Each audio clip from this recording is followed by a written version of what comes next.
আপনারা গতকালকের একটা নিউজ হয়তো অনেকে দেখেছেন যে কলকাতার আরজি কর হসপিটালের একজন ডাক্তার, একজন নারীর চিকিৎসক, তার প্রতি পাশবিক নির্যাতন করা হয়েছে এবং তাকে হত্যা করা হয়েছে ভারতে।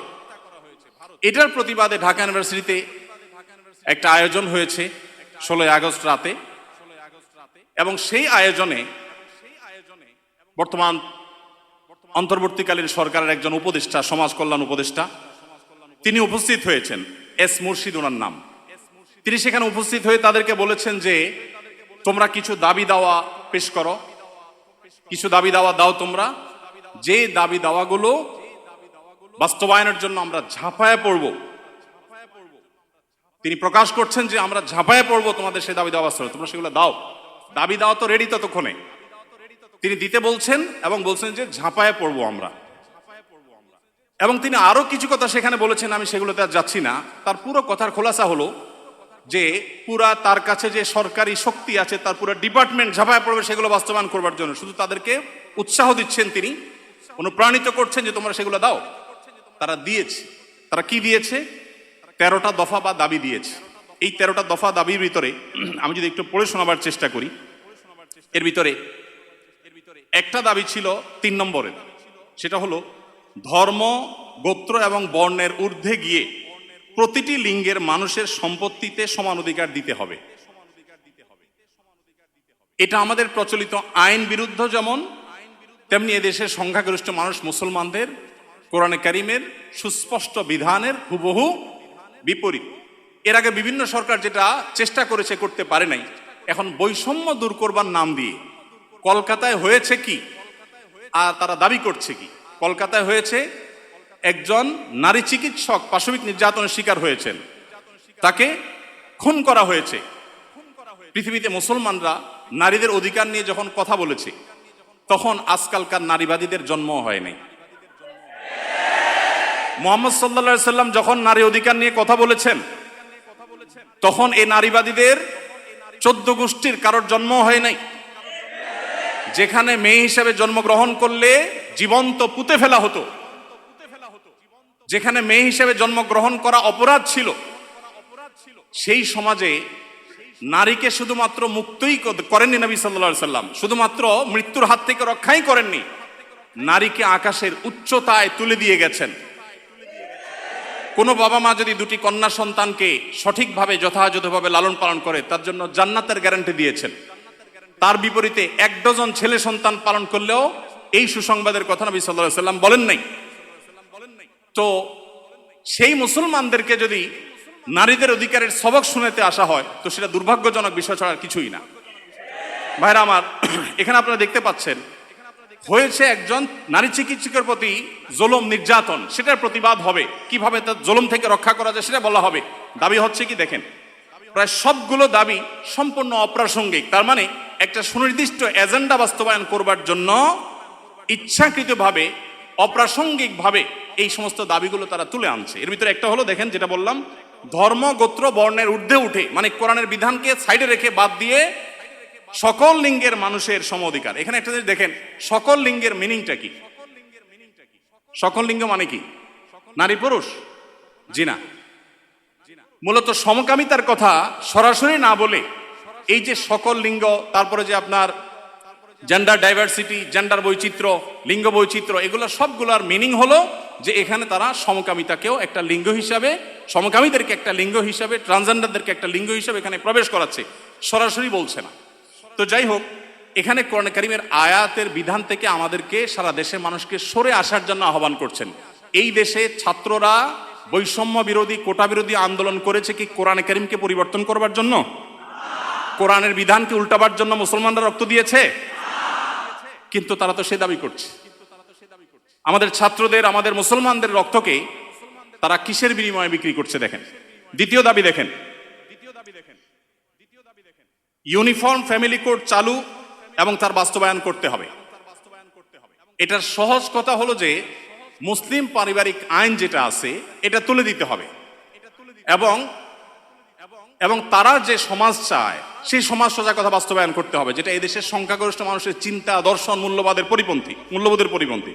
4 নম্বর, এটা 5 নম্বর দফা হলো এখানে সন্তানের অভিভাবকত্বের আইন পরিবর্তন করতে হবে, নারীকে সন্তানের অভিভাবকত্ব দিতে হবে। কোরআন পুরুষকে বাবাকে অভিভাবকত্বের দায়িত্ব দিয়েছে এবং সেটা আমাদের সমাজে প্রতিষ্ঠিত, এটা আমাদের সমাজের সংস্কৃতি, এটা এদেশের মানুষের আবহমান কাল থেকে আসা সংস্কৃতি, এটাকে পরিবর্তন করে ফেলতে হবে। দেখুন, এগুলো এতটা অপ্রাসঙ্গিক এই সমাজে যে এগুলো নিয়ে এদেশের মানুষের কোনো কনসার্ন নাই, কিন্তু তাদের কনসার্ন আছে। এরপরে দেখেন 5 নম্বর হলো সন্তানের অভিভাবকত্বের আইন পরিবর্তন। 7 নম্বর হলো নারী, আদিবাসী, প্রতিবন্ধী এবং ভিন্ন লৈঙ্গিক পরিচয়ের মানুষকে, দেখেন নারী আসছে, আদিবাসী আসছে, প্রতিবন্ধী আসছে, এরপরে আবার নারীর পরে আবার ভিন্ন লৈঙ্গিক পরিচয়ের মানুষ বলতে কি বোঝানো হয়? পুরুষ এবং মহিলা ছাড়া ভিন্ন লিঙ্গ এর পরিচয় দেয় যারা, তারা কারা? ট্রান্সজেন্ডার, আরো সহজ করে বলতে গেলে সমকামী। কারণ একজন পুরুষ যখন নিজেকে নারী ঘোষণা করে তখন তিনি আরেকটা পুরুষের সাথে বিয়ে বসে, কারণ তিনি ঘোষণা করছেন নিজেকে নারী, এখন একটা পুরুষের সাথে বিয়ে বসেন। যখন একটা ছেলেকে বিয়ে করেন তিনি, তখন আগে থেকেই তো তিনি পুরুষ, এখন একটা ছেলেকে বিয়ে করলেন, তাহলে সমান সমান কি দাঁড়ালো? সমকামী।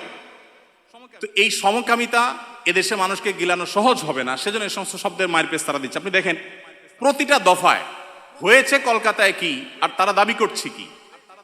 তো এই যে ব্যাপারটা দেখেন, এখানে তারা বলছে যে নারী, আদিবাসী, প্রতিবন্ধী এবং ভিন্ন লৈঙ্গিক পরিচয়ের মানুষদের প্রতিনিধিত্বের জন্য যৌক্তিক অনুপাতে কোটা বরাদ্দ দিতে হবে। যে কোটা বিলুপ্তির জন্য এত কিছু, সেই ছাত্রদের করা সরকারের উপদেষ্টা এখন কোটা চাচ্ছেন সমকামীদের জন্য।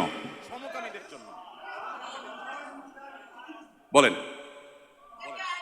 এই মানুষগুলো যারা শারীরিকভাবে সুস্থ সবল, তারা নিজের মেধায় তো লড়তে পারেন, কিন্তু এখানে নারীদের জন্য শুধু কোটা চাচ্ছেন তিনি তা না, তিনি ভিন্ন লৈঙ্গিক পরিচয় ধারণকারী মানুষদের অর্থাৎ সমকামীদের জন্য তিনি কোটা চাচ্ছেন। সমকামীদের শুধু বৈধতা দেওয়ার কথা বলছেন না, তাদের জন্য কোটা রাখার দাবি করা হচ্ছে।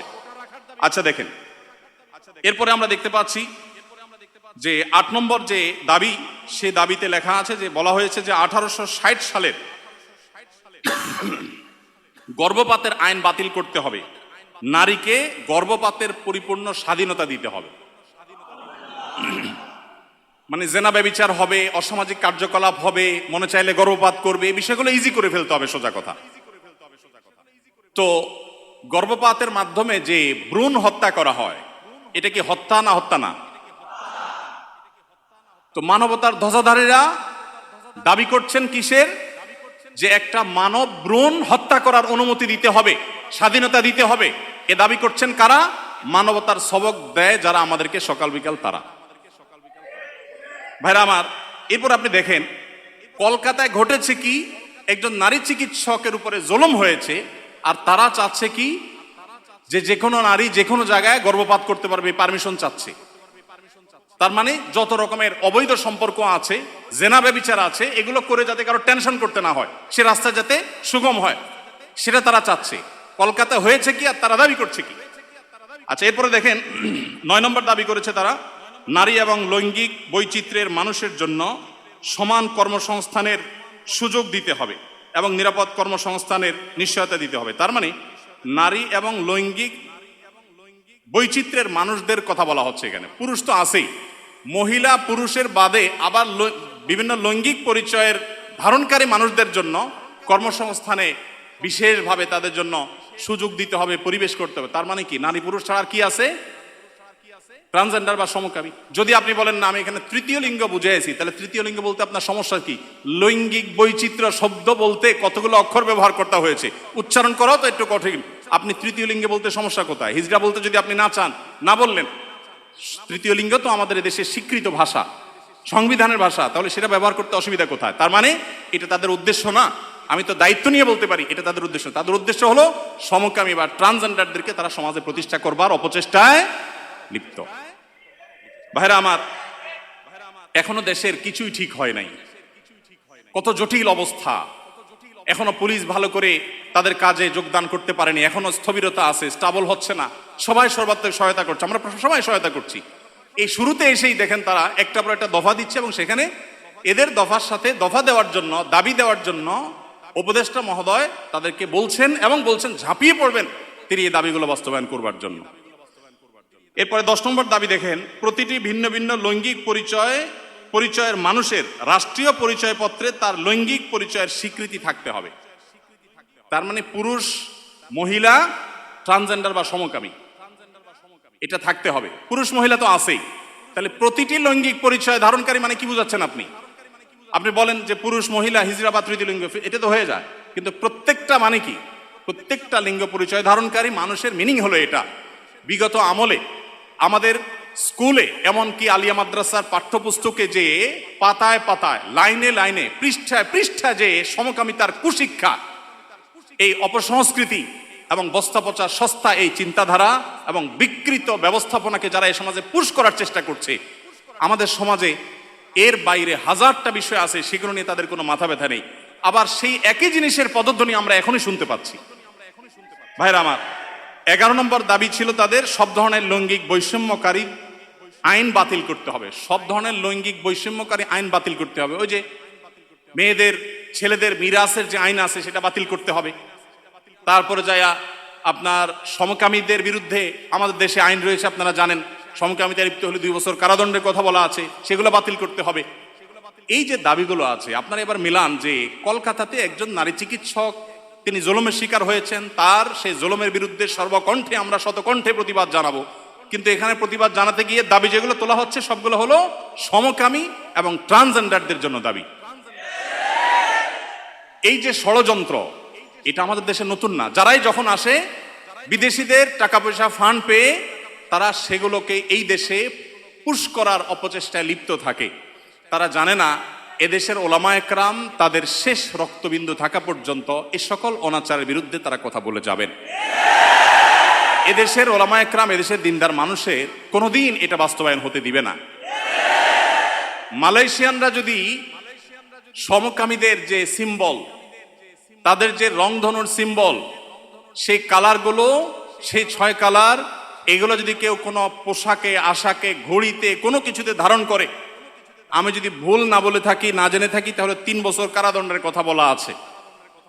তো মালয়েশিয়ান গভর্নমেন্ট যদি এটার বিরুদ্ধে এত শক্ত অবস্থানে থাকার পরেও তারা উন্নতির চরম শিখরে পৌঁছে যায়, আমরা তাদের কাছে চাকর হওয়ার জন্য লালায়িত থাকি, তাহলে এরা আমাদেরকে কোথায় নিয়ে যেতে চায়?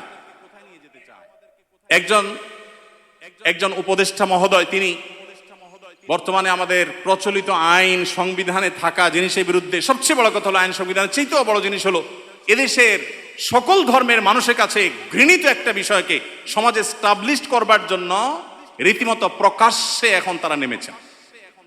এখন একজন আলেম হিসাবে, একজন দায়ী হিসাবে আমাদের বুদ্ধিবৃত্তিকভাবে এই সকল ষড়যন্ত্র মোকাবেলা করতে হবে।